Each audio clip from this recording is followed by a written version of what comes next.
অনেক দিন থেকেই আমার একটা পাহাড় কেনার শখ, কিন্তু পাহাড় কে বিক্রি করে তা জানি না। যদি তার দেখা পেতাম, দামের জন্য আটকাতো না। আমার নিজস্ব একটা নদী আছে, সেটা দিয়ে দিতাম পাহাড়টার বদলে। কে না জানে পাহাড়ের চেয়ে নদীর দামই বেশি। পাহাড় স্থাণু, নদী বহমান, তবু আমি নদীর বদলে পাহাড়টাই কিনতাম, কারণ আমি ঠকতে চাই। নদীটাও অবশ্য কিনেছিলাম একটা দ্বীপের বদলে। ছেলেবেলায় আমার বেশ ছোটখাটো ছিমছাম একটা দ্বীপ ছিল, সেখানে অসংখ্য প্রজাপতি। শৈশবে দ্বীপটি ছিল আমার বড় প্রিয়। আমার যৌবনে দ্বীপটি আমার কাছে মাপে ছোট লাগলো। প্রবাহমান ছিপছিপে তন্বী নদীটি বেশ পছন্দ হলো আমার।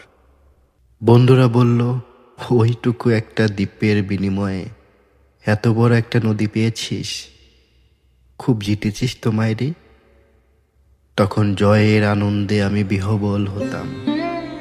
তখন সত্যি আমি ভালোবাসতাম নদীটিকে। নদী আমার অনেক প্রশ্নের উত্তর দিত, যেমন, বলো তো আজ সন্ধ্যাবেলা বৃষ্টি হবে কিনা। সে বলতো, আজ এখানে দক্ষিণ গরম হাওয়া, শুধু একটি ছোট্ট দ্বীপে বৃষ্টি। সে কি প্রবল বৃষ্টি, যেন একটা উৎসব। আমি সেই দ্বীপে আর যেতে পারি না। সে জানতো, সবাই জানে, শৈশবে আর ফেরা যায় না। এখন আমি একটি পাহাড় কিনতে চাই। সেই পাহাড়ের পায়ের কাছে থাকবে গহন অরণ্য। আমি সেই অরণ্য পার হয়ে যাব, তারপর শুধু রুক্ষ কঠিন পাহাড়। একেবারে চূড়ায়, মাথার খুব কাছে আকাশ, নিচে বিপুলা পৃথিবী, চরাচরে তীব্র নির্জনতা।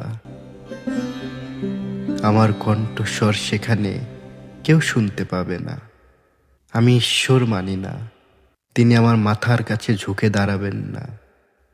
আমি শুধু 10 দিককে উদ্দেশ্য করে বলবো, প্রত্যেক মানুষই অহংকারী।